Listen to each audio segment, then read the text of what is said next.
At the outset, just wanted to appreciate the great work Mom Focus has been doing for the last 2 years. This is a tremendous work that you're doing, touching hundreds of families. We are really, really appreciative of the initiative that you're doing. May the good Lord bless you in the days ahead as well. All the husbands who are here, I just wanted to welcome you. Once in a while, we get an opportunity to come to Women's College, and there we are, along with our wives, I guess. And thank you very much for Mom Focus for arranging this program. Indeed, it makes sense to have that, basically, because as somebody said, a group song cannot be sung solo. A family life cannot be run by moms alone. It has to be dads and moms together. So once in a while, we get this opportunity to come together, and we are very, very glad that we are here today. Today, this is more of a husband's day than a Mother's Day. So we will be focusing on the topic that is being given, that is what any woman wants her husband to know. Do you require a session to do that? Can't you talk at home? Well, the complication is it is sometimes difficult. Many things that is there inside, not able to tell outside. So maybe this is a good idea that I have my wife with me. She will talk to me as I am the husband and represent all of you husbands out here. And then I would respond to that. That's how we would go about it. We have picked up some 7 topics that we can. Depending upon the time availability, we will go through that one by one. Bella will talk about the things that they wanted to express first, and also the big biblical basis on which what they are expecting. And then I will respond to it. And that's how we will go one by one. So welcome once again. And may I maybe start the whole thing right now. Over to you, Bella. Yeah. We know many wives starve for affection of their husbands, a word of love, an affectionate pat on their back, or saying how much I missed you when I was on business travel, or holding her hand, or putting your arm around her while you're walking. Many women have now accepted the fate that my husband is not of that type. So what to do? So our expectation is love me. Affection and love has to be the core of our relationship. Then it will manifest itself in daily life, not just when you feel like, or when you are in a good mood. And we see the greatest commandment of husbands. We see in Ephesians 5:25 onwards, it says, love your wives just as Christ loved the church. Means just as Christ loved you and me. I feel Bible clearly acknowledges that the primary need of a wife is unconditional love and affection. And it has to be expressed too. Sometimes people say, I have that love in my heart, but how will wives' need for love and affection be met if you don't express it?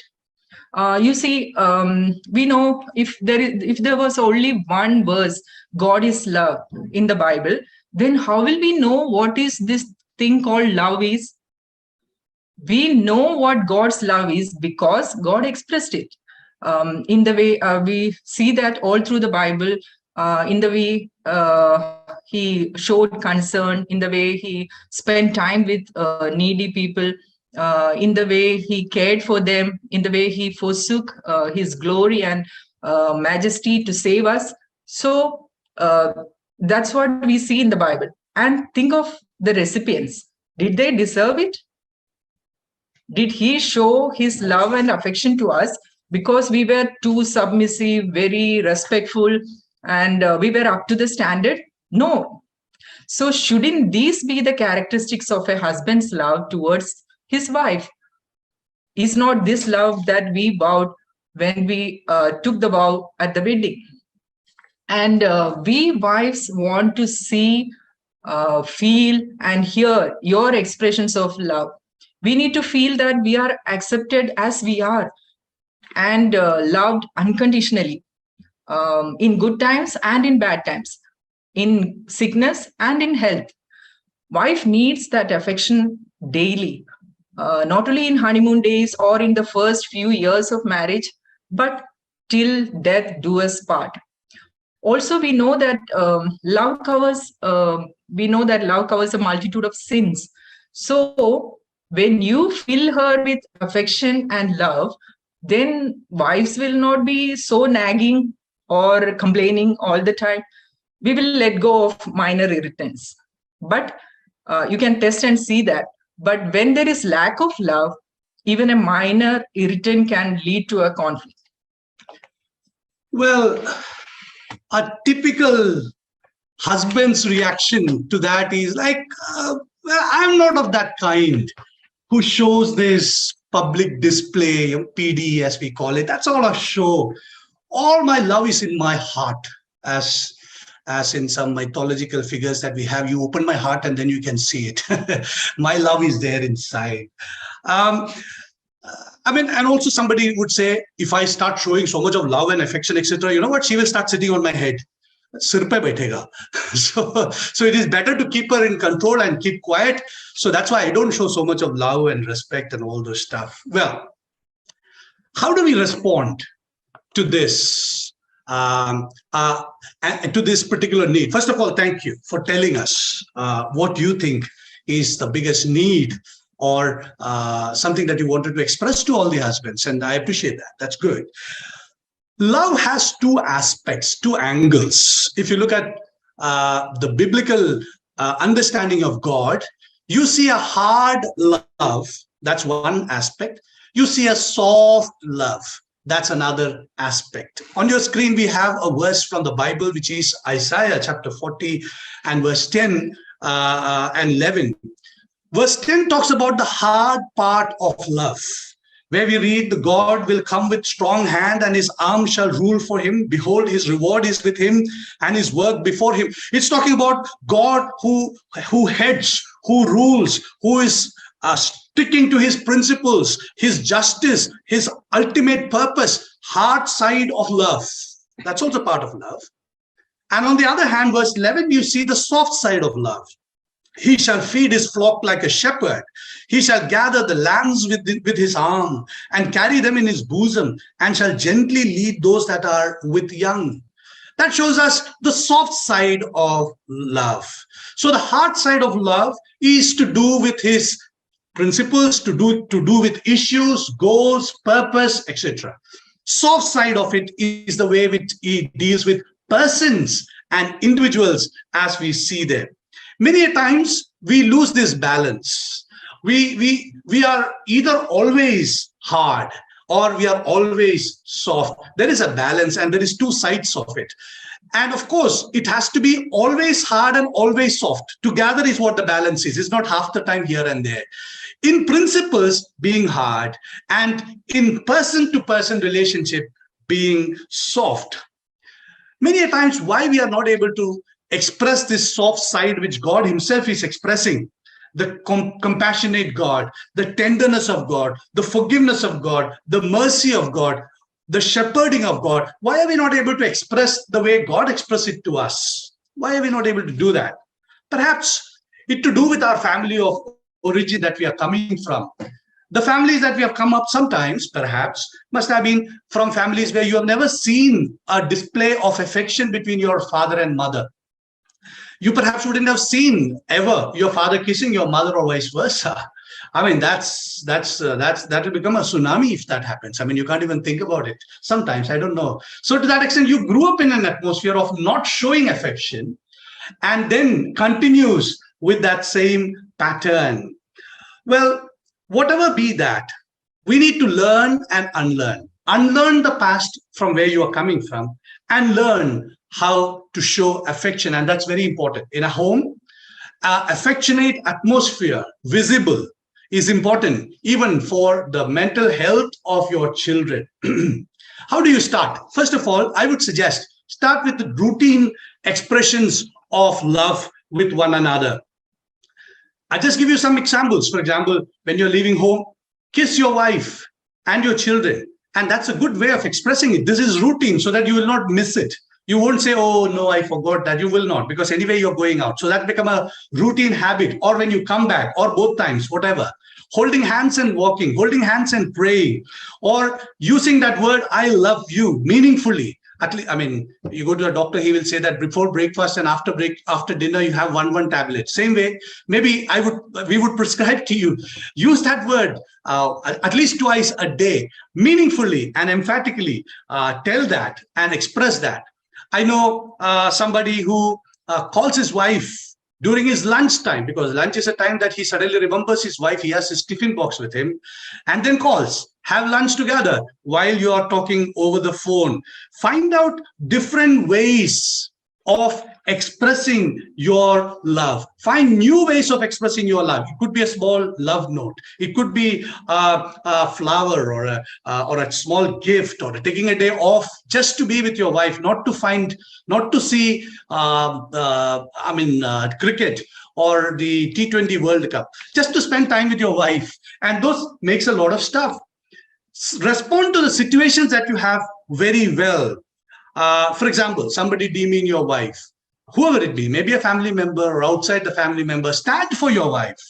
And that will show your love. That's a way of expressing your love. Use the natural opportunities that you get. Many houses you would have heard wife asking, do you really love me? After 15 years of marriage, this question comes, and what do you ask? Many of the husbands makes the foolish decision of making fun of that statement, but that's a natural opportunity that you have. Or the wife say, it looks like I have Alzheimer's. What do you do if I forget you? Or she say, it looks like I have cancer. You must have heard all these things, I'm sure. How do you respond to it? These are natural opportunities to affirm your love to your wife, not the times to make fun of. Don't use dry humor. Many people body shame the wife, her weight or her looks or her incapability in certain talents. They make fun of all those things. Those dry humors are not funny. Your wife must be laughing, but inside she is crying. Please understand that. These are not helpful. Love your wife and show it. If you love, show it. And that's how God showed it. God loved it, but it was not kept locked in heaven. He came down and expressed it right on the cross of Calvary. That's how you know that God is love. How will your wife know that you are love unless it is expressed? Maybe let's go to the second one. Yeah. Sometime ago, it was reported in the Indian press about a man who was caught for stealing jewelry from his in-laws' house.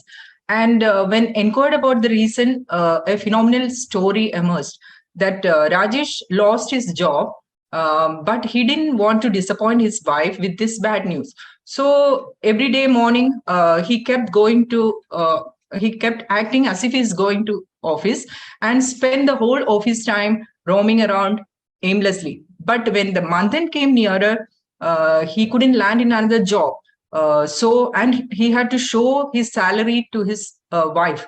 So that prompted him to steal the jewelry from his in-laws' house. The unsuspecting in-laws informed the local police, who promptly caught the thief, and for the utter shock of his wife and his in-laws. This is an extreme case of non-transparency in a family life.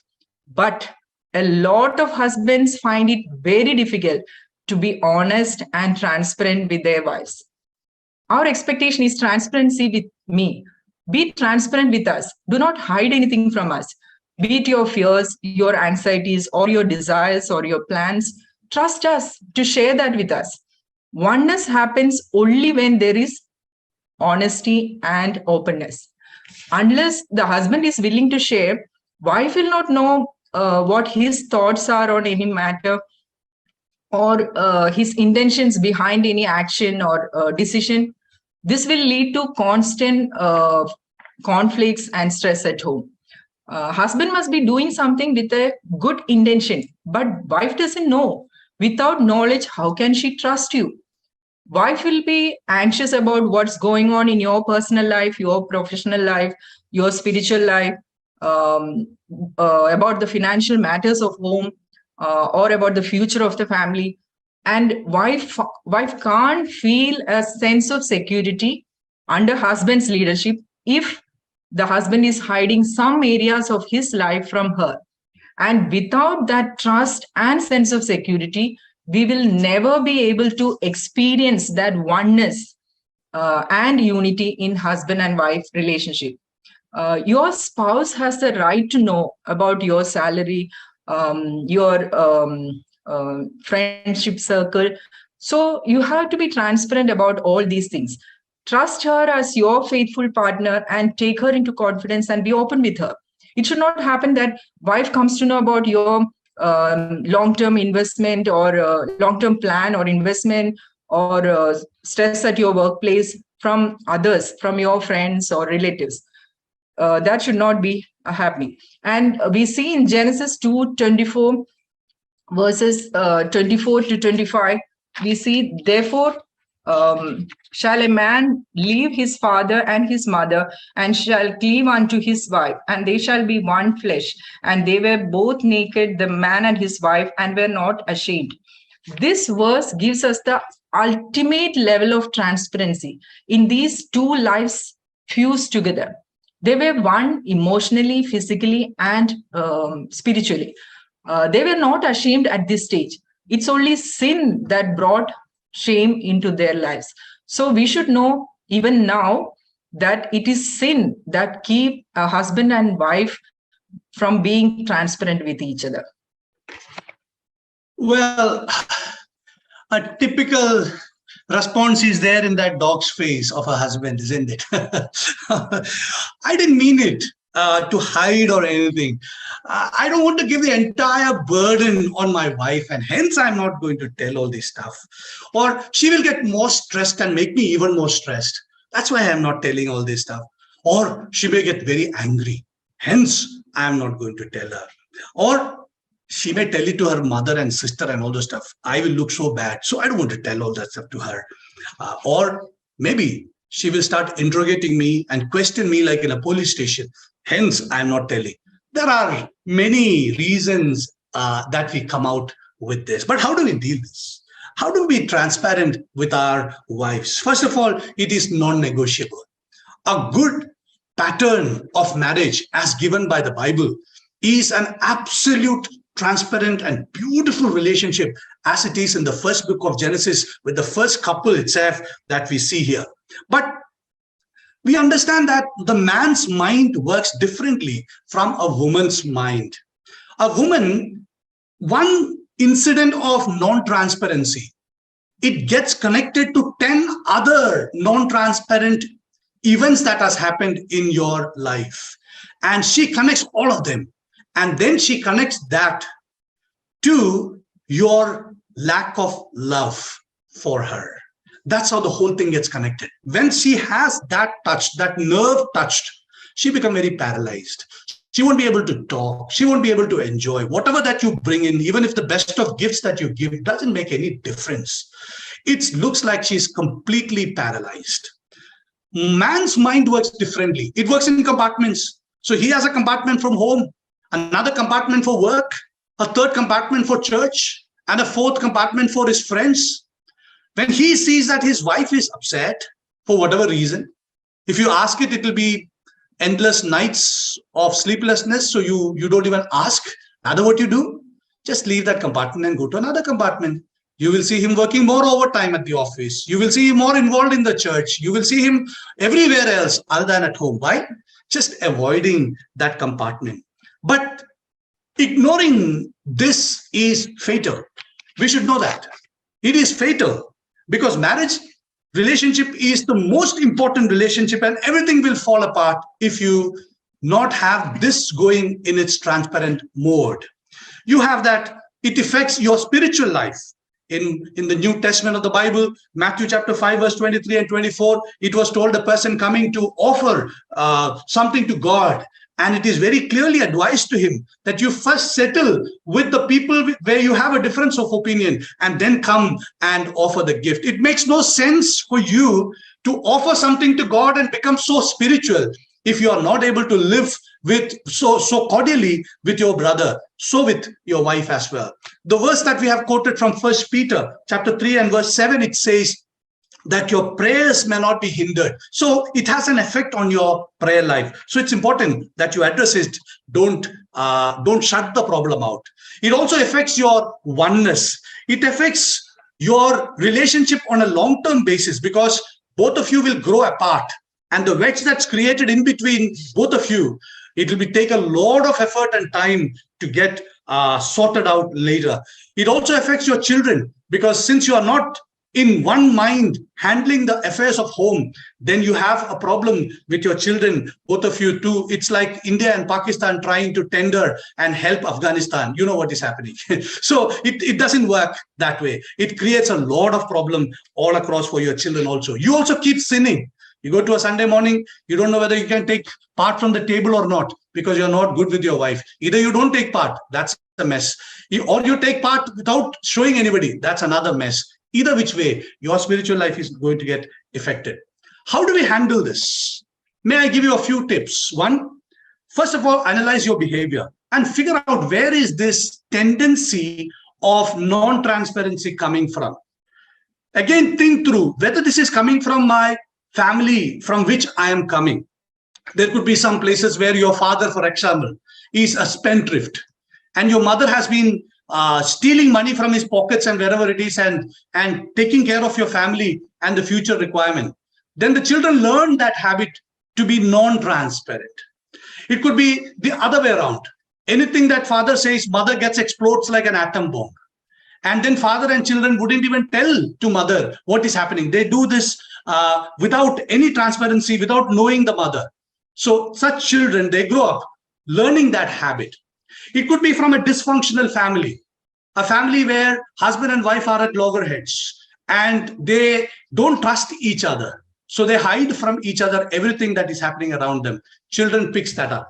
Is that the reason why you have also behaving the same way? If yes, time to break out from that past and start a fresh life. And in Christ, you can have that freedom that you can have. Second reason could be there is some sins that in me I don't want to reveal. For example, there are many men who are addicted to pornography and they know it is not good for them and that is affecting their family life and they don't know how to handle it and they find it ashamed even to tell their wives. And because of that, non-transparency keeps going one after the other. When you are non-transparent in one area, you get non-transparent in many other areas to hide the one that you are not wanted to show. So perhaps that's the reason that you are non-transparent. You need to deal with that. You need to get out of that. You need freedom from there. A third reason could be that the nature of your wife. As I said, if she is not the one who will hold things for herself, she keeps going around and telling it to friends and mother or sisters and etc., then what do you have to do? You have to, both of you have to sit and discuss these matters heart to heart, be it from your family of origin, baggage that you're carrying, be it your own selfish sin that you're carrying, or the understanding that you have the way your wife would react and spread it. Sit down and in a nice, peaceful way, discuss these matters and count each other partners because you are the only team members that you have. Don't get angry with one another when you're talking. Don't try to justify and try to advise. Just listen. Don't provoke or don't get provoked by what you're hearing or what the other person is saying. Discuss the reasons and then come to a very good, strong point where both can be transparent and that you can work together. And then prayerfully start practicing transparency. I would suggest the wife would see that early shoots, green shoots of transparency. Appreciate the husband and tell her, I really love it. And vice versa also. Just a word of caution before we move from this topic. In the name of transparency, don't be foolish. For example, what I mean to say is, suppose your mother tells something very bad about your wife and you heard that. What's your response? Your response should be to defend your wife. Tell your mother, no, that's not right. I don't care. I don't take that. That's not the way it should be. Defend it, no doubt about it. But don't go home and tell all that you heard. That's not going to help in any way. So in the name of transparency, don't be foolish. There are some couples who after their marriage, in the name of transparency, All that past from 7th standard onwards, what they have done, they will come and tell. That's not going to help you. Once you're coming and come to the marriage, you bury everything of the past, start afresh and a new life. So in the name of transparency, don't be foolish. But once you're married, build your life on transparency. Somebody said the relationships are not secured through iron chains, but they are so through hundreds of threads of love and transparency. Be transparent. Let's go to the third one.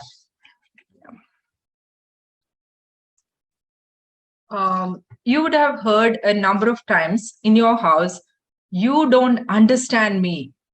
You yourself would have felt many a times, I can't understand my wife. She's a complex being. Then there are so many WhatsApp messages comes and they tell how complex women are. And you're convinced that wives are complex and we can never understand them.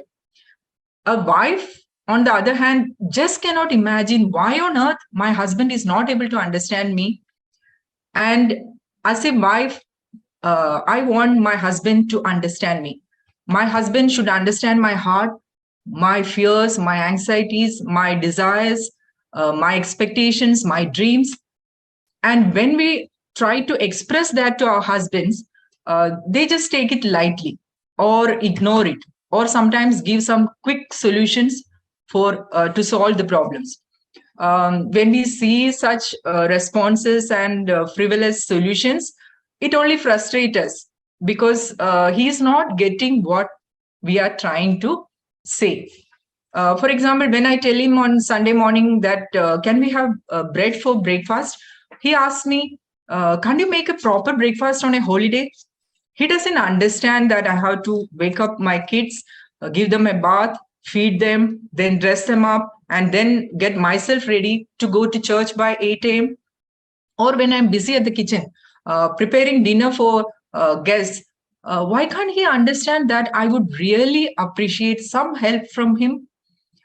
In 1 Peter 3 verse 7, we read, likewise, husbands, live with your wives in an understanding way, showing honor to the woman as the weaker vessel, since they are heirs with you of the grace of life, so that your prayers may not be hindered.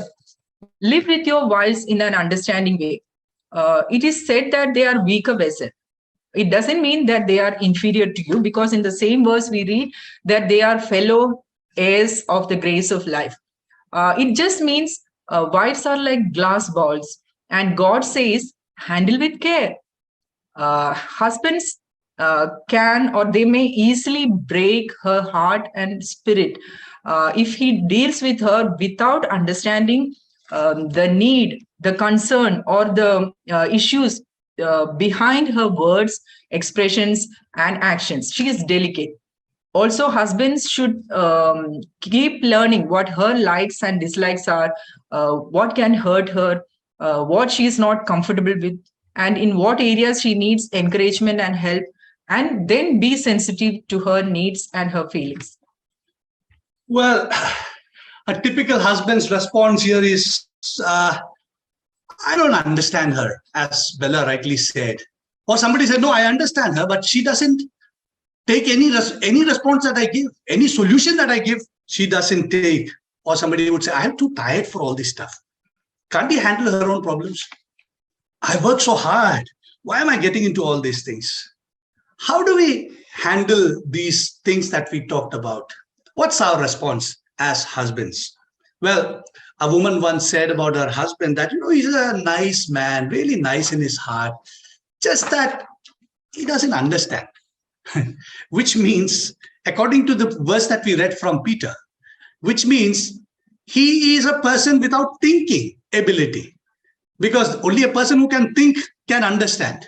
So a person who doesn't have even the thinking ability, he's a nice person, you can put him in a showcase somewhere, but he doesn't have the ability to think, hence he doesn't have the ability to understand, and hence he lives in ignorance, and he wrecks his marriage out of this ignorance. What's the advice of Saint Peter in this matter that we have read? Three things that I would say. First of all, study her.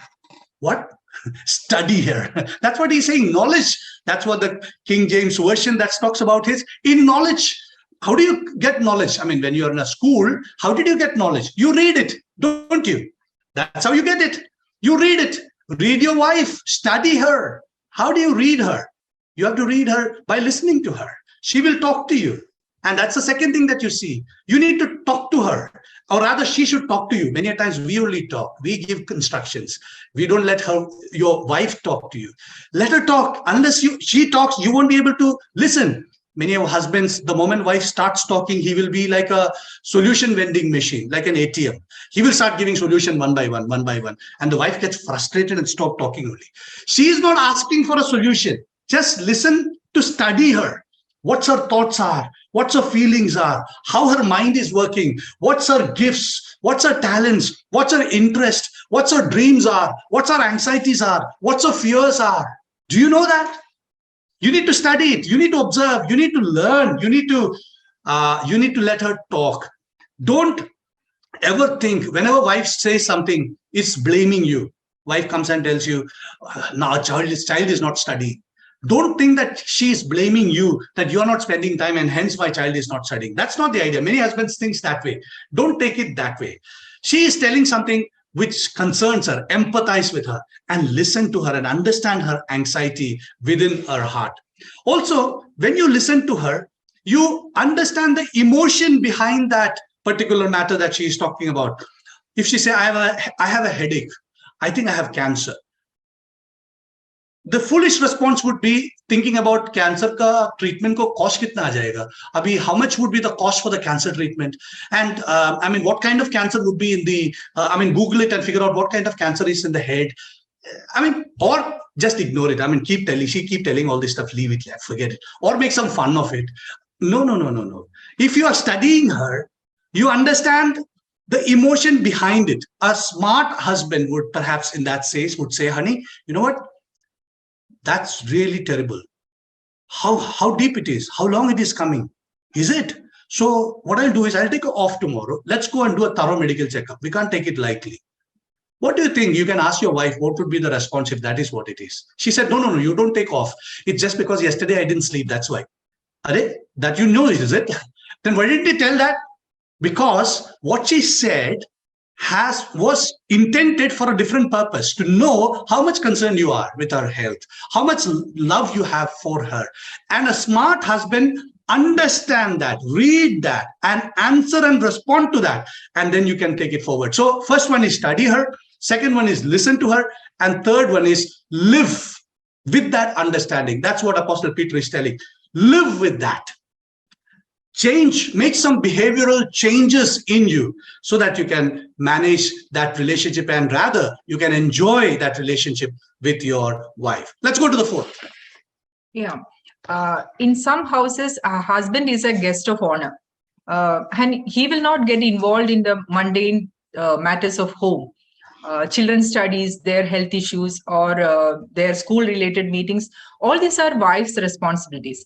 And if children doesn't behave well, it's the problem of the mother. If children has not got good scores in school, then what's mother doing sitting at home? So our expectation is committed to me and the family. Wife wants her husband to take his leadership role very seriously. She wants him to be involved actively in the affairs of home. He has to be committed in training children and bringing up in spiritual ways and in finding quality time with the family. She wants him to take the lead to cultivate a great marriage and in building a godly home. Of course, it requires involvement of time and effort. Wife wants him to be committed to provide for the physical, emotional, and spiritual well-being of the family. He has to be a family man. For example, in between his busy schedule, if he finds a little time to teach Hindi to the child, that will communicate a great commitment. And in biblical, we see in Bible in Joshua 24 verse 15, but as for me and my house, we will serve the Lord. His family is his responsibility, and he carries them along. And in Ephesians 5:25, we read, husbands, love your wives as Christ loved the church and gave himself up for her. Commitment of Christ to church has no parallels. Christ is interested and involved in every aspects of the church. That's a good example for husband's commitment. He cannot live a detached life from home and home affairs. Well, the typical response would be the way perhaps this dog is showing on your screens. Is it not my job itself is a big statement of my commitment? I work so hard from morning to evening, 12 hours I'm working. Is it not for the family? If not for them, what I'm working for? Well, that's a different discussion. We will talk about that later. But that's the one response. And some people would say that I am not so patient with my family, my children and all. So all that department my wife will handle, that will be better whatsoever. Well, how do we display commitment at our homes? There are, maybe I will draw a parallel to your organizations that you work with. In your organization, when the appraisal comes, your bosses assess how much is your commitment to your work, right? There are at least 4 parameters that we all look and we will be looked at too. One is, are you meeting your KRA? That is key result areas, the areas which are defined for you to work.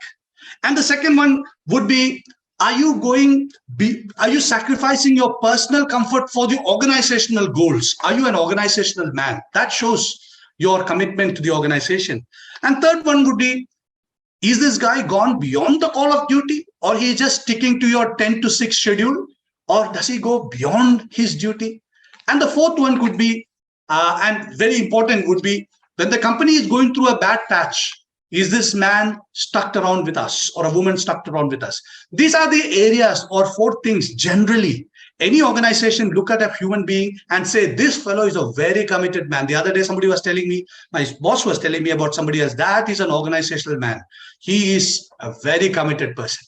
And this is how they look at it. I'll just translate that to your own home, which is the biggest organization that you have, the first ever organization in this world created by God himself. What about your KRAs?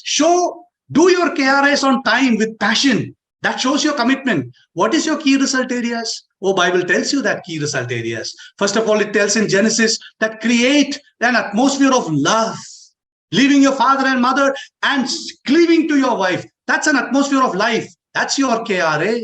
You have the moral duties. God calls Adam and tells him, these are the things that is to be done or not to be done. Good and evil, the responsibility of morality in your family, building children up in the ways of God, in the fear of God, in the moral fiber. That's the responsibility. That's a key result area. Bringing children up. That's the responsibility, KRA, given in Ephesians. You have to nourish them, that is, provide for them the food on the table. And provide them all physical needs. That is a KRA. Nourish them and cherish them, which is their psychological requirement. That is a KRA. Do your KRA, man, and display it. All of them, not one of them. Oh, I am nourishing them and giving food on the table. 5 other things you are following. Get the KRA done fully and passionately on time. And that shows your commitment. Second one is going beyond your personal goals to the family goals. That's the KRA. Willing to let go your friendships or let go perhaps the T20 World Cup to be with your family. That shows going beyond your personal comfort to take care of your family goals. Thirdly, going beyond the call of duty, willing to even die. And fourthly, sticking around even when things are going bad. And that shows the commitment. Never use the word divorce in your family life, ever. Nor ever lock the door and walk away from a confrontation times at home. Even on the bad patch, even in the bad times, stick around and show your commitment. Let's go to the 5th one. Yeah. A wife's biggest nightmare is to have her husband put her down publicly or in front of her children. When a husband shouts at his wife in front of her children, wife feels terribly let down. If he makes any uncharitable comments about the food she made or something else in front of his family or others, she will feel terribly upset. Our expectation is honor me. Don't insult us or look down at us for whatever reason. We too are as valuable as you are in the eyes of our Maker. We are equal partners. We have weaknesses just as much as you two have. We both are not perfect. So, how do you feel if your wife insults you in front of her family or in front of the children? Will it not hurt you? We expect you to regard us and speak highly of us in public and in private. Respect our opinions and don't dismiss it or demean it. Give importance to our dreams also, our likings or our expectations also. Be kind and don't tear us down with your words. Value us and respect us for what we do inside the home, as a homemaker, as a wife, and as a mother. Husbands need to own the fact that wives have equal worth, whether they are homemakers or CEOs. And in First Peter 3, verse 7, we read, "Likewise, ye husbands, dwell with them according to knowledge, giving honor unto the wife as unto weaker vessel, and as being heirs together of the grace of life, that your prayers be not hindered."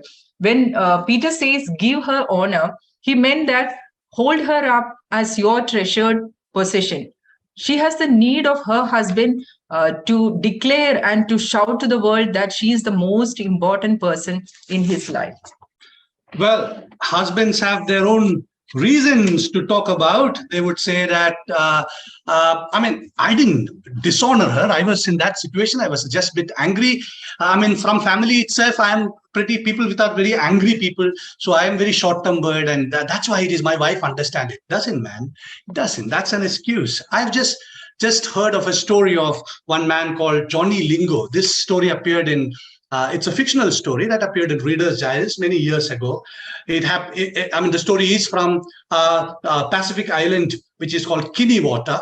And there was a man called Johnny. That's the place where people used to buy their wives by giving dowry. And dowry used to be cows. And these cows depends on the kind of wife that you want. These cow they will get the kind of wife that they want. If 2 or 3 cows, you will get a decent wife.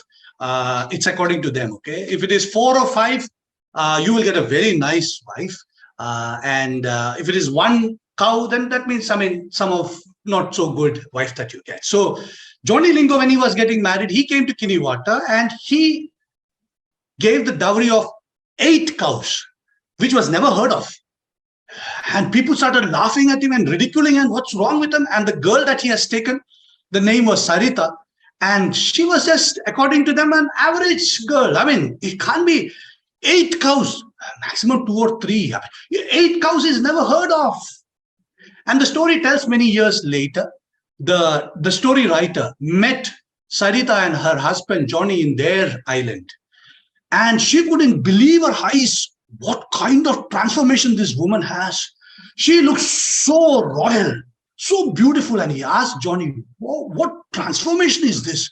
She looks so different, so regal, so royal. How did it happen? And Johnny said, do you remember? Do you know what a woman feels when she is bought by her husband at the lowest price for her? And she comes to the village and women talk to each other, and somebody is there bought for 2, 3 cows. Somebody is there for 4, 5 cows. And there is somebody is for 1 cow bought woman. And in that village, I don't want my wife to be among them. I wanted my wife to be the most valuable wife in this town. Hence, I bought her for 8 cows. And there is nobody in that village, in that island, with 8 cows worth it. And once that worth, she understood. She lived up to that. A big story, a lot of amazing facts in that story. The way you treat your wife, people tend to live up to that or down to that. If you keep ridiculing your wife, keep telling her you are mad, you will see her becoming mad or becoming a ridiculous person. The way you respond and the way you honor makes that person live up to that. Maybe learn this big lesson. As somebody rightly said, an honorable man is easily recognized how honorably he treats his wife. Next one. Yeah. Um, you may be wondering why wives are so worried about how their husbands are dealing with other women. Often wives find that husband is not as caring as much as that he cares for other women. She will be concerned whether he is crossing the barriers, or is there any personal chemistry going between him and others. So our expectation is exclusivity for me.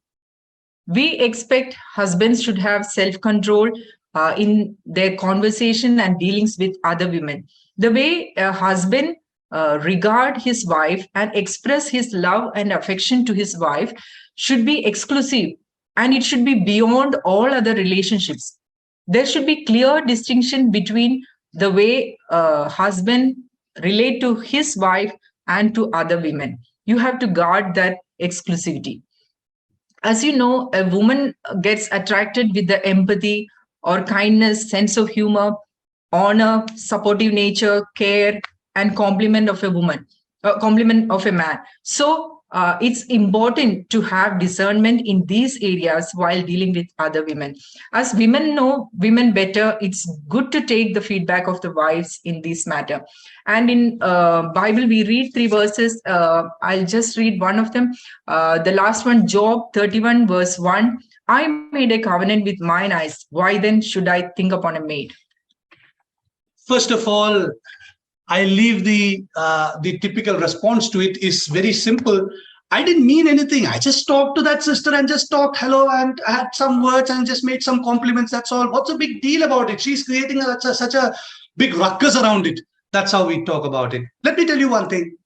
Infidelity is the greatest mishap that can happen to any family.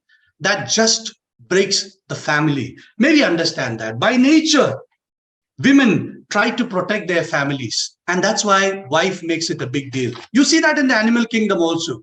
A mother hen, if there is a eagle coming anywhere in the vicinity, you will see the way she will react. And that's the same nature of the mother hen at your home as well. When she sees things like that, she will react, and that's quite natural. Don't call her, oh, you're coming from some stone age. I'm a modern person. I am forward-looking person. This is not how people should be. This is some village kind of a thing. Don't talk. Don't. Well, the most modern queen and king in our own era, Charles and Diana in Britain. You know their story. I don't need to tell you that. You're not greater than them anyways in terms of modernity. So let's not talk about and hide ourselves in the garb of modernity and stuff like that. Be careful.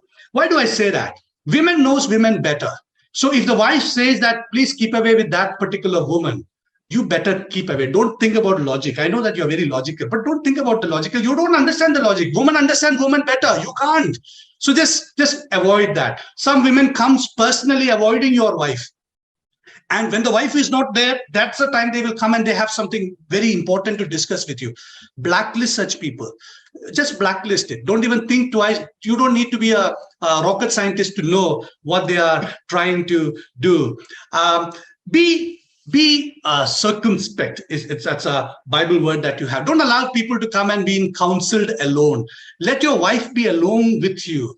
Don't give personal compliments to people, which is like their hair or dress and stuff like that. Let the wife takes all that stuff by herself. I know that this is a little different, basically because we are coming from colleges and starting family life, and we continue that same habit. Time to change, because there is a family, and in that family we need to be careful. Take initiative to make clear that your wife is the most important person. I remember a person who has kept the photo of his wife in his office all the time from his throughout his career, just to make sure that others would understand she is the most important person, and don't play around. It is better to be old-fashioned than being extinct. That's my advice. Final one. Yeah. Conversation in a lot of houses are restricted to factual levels. Have you paid the electricity bill, or when is the school holidays? Husband has nothing more to talk beyond these fact exchanges. After that, he will be busy watching some sports events or something. But he was not like that before marriage and just in the initial days of our marriage. Our expectation is talk with me. Husbands should spend time with their wives to converse anything and everything. Conversation should grow beyond the facts to even expressing our feelings, our thoughts, our dreams. We feel that our husbands should enjoy our company as he finds it so much fun to simply talk to us. Also, when we deal with conflicts or some issues, there will be, and there is a feeling of distance between both of us, then we wives need to talk it out and clear the air before we can move on emotionally. We can't just drop it without any discussion. That's what husbands prefer to do. And we see in Bible that God is a good communicator, because if he hasn't communicated to us, we wouldn't have known who he is and how to get saved. In Hebrews 1:1, we read that. So, but sin has marred our communications badly. We know husband and wife had communication gap after sin entered into their lives. Therefore, it is important to deliberately communicate with each other in order to avoid any misunderstanding between husband and wife. Well, many of us say that I don't know what to talk. I don't know. Before marriage, you have been talking, isn't it? I mean, you didn't had any specific topics to talk. You're just talking. And after marriage, what happened? You still talk. You talk. If you get your friends, you still talk. If you get your relatives, you still talk. With wife and children, you become a Maun Vrata. I don't know what is it. Why it is so? It could be because of your sheer selfishness. I have a little time at home. And that time I should watch TV, I should watch cricket, I should watch football, I should do this. Everything to me. I don't have time. Maybe you don't have interest. You don't want to study your wife. You don't want to understand. You don't want to live intelligently, as Peter puts it. That could be the reason. Whatever that be, come out of it. If you want a wonderful, beautiful family life, learn to talk and spend some time to talk every day. Make a routine out of it. A good idea that you can do is during the lunchtime, I just told you, just call your wife and put it on speakerphone. And while you're having food, just chat it up. What is happening around her? When you come back, go to the kitchen, sit with her and talk to her and figure out what she is doing and how is it happening. Listen and talk. And that's how you build up actively. When you talk, and when you talk, express yourself, all that you wanted to talk, not just small things, big things, small things, fears, anxieties. Also listen as much as she wanted to talk, and every day make it as a habit so that you will. And when she talk, don't interrupt. Listen completely. Let me conclude this with just a story that I heard, which is again, it was found in a Reader's Digest story, where there is a man who was going for a holiday with his family. He made a private vow. He didn't tell his wife that he will completely love his wife during this 8 days of holiday. He will prefer whatever she wants to do. And he did that throughout that 8 days. He was up to her. Something that he wanted to do in a holiday, he sacrificed, and he will go with what she wanted to do. And he kept doing that. Towards the end of that holiday, he so enjoyed it. He decided that going forward, this is how I am going to love my wife. But at the last night, and about to finish that holiday, his wife was growing suspicious. She just wondering what is happening with this man. And ultimately, she connected it with something, with her last doctor's appointment. And she asked him, John, now I realize what's happening. When we met the doctor, and when you met him, and did the doctor then talk to you separately? Did he tell you that my problem inside my stomach, did he tell you that it's cancer and I'm not going to live for a long time? I can see you what you're doing for the last 8 days. And I feel I'm going to die and you're not going to tell me. And she started crying. It took a minute for him to comprehend what she's trying to say. And then he burst into laughter. And he said, no, nothing of that sort. No, honey, that's not what the matter is. Doctor never said anything of that sort. You're not dying, but I am just starting to live. Chains do not hold a marriage together. It's the threads of tiny The tiny threads of love, transparency, understanding, commitment, honor, exclusivity, little talks, that little thread, hundreds and hundreds of them, they sew people together for all their life. May the good Lord sew you together all your life. Thank you for listening to us.